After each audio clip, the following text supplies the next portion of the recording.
We have a unique opportunity, unlike any place in the country, to roll out a whole bunch of different stations.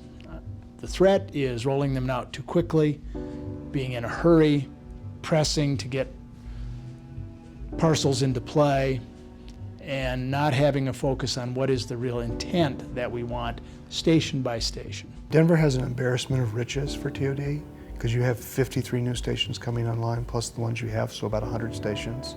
But you don't have the market for 100 stations, and TOD requires critical mass.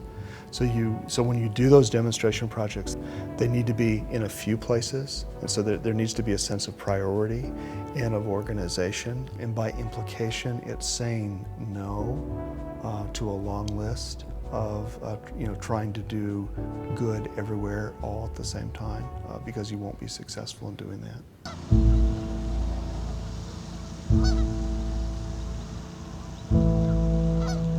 This is a long-term transformation of the pattern and the face of Metro Denver, and it isn't going to happen overnight. It is going to gain momentum when you get past the pioneering stage and we confirm kind of again and again what we've confirmed, already begun from, that this is going to work and that there is demand and there is interest. You have to have a very long, 20-year view. You can't expect transit area development to just, the train is delivered today and things pop up all of a sudden. I think to the extent we have a long-range view and that we tie our land use thinking in with our transportation thinking, we will be fairly successful. I think to the extent we measure everything on an annual basis, it's going to be a little more frustrating for people. But ultimately, the key is to reduce vehicle miles traveled, and that's only going to happen when our new transit system matches up with a new land use pattern.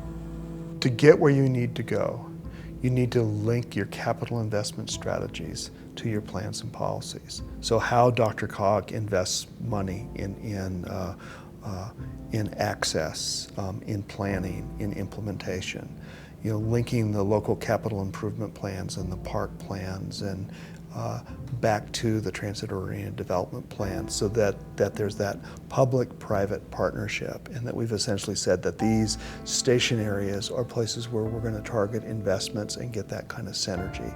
Is going to be really, really important. We can't continue to grow out. It's not environmentally sustainable, it's not socially sustainable to have people commuting an hour and a half to get to their job or to drop their kids off or to do all of that.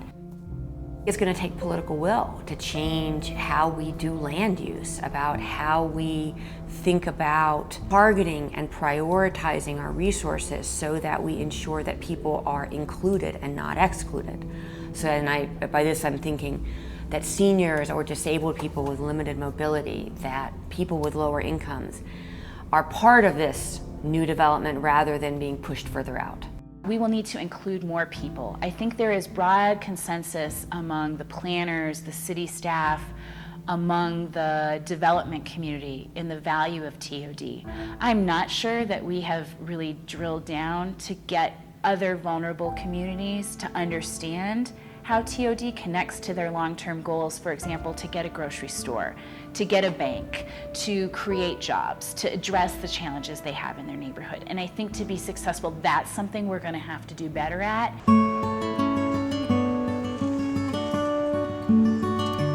There's a growing number of people who would like to live in a different way. They would like to live in a way that felt that within walking distance, within biking distance, they could have access to things that sometimes now we have to get into a car to do.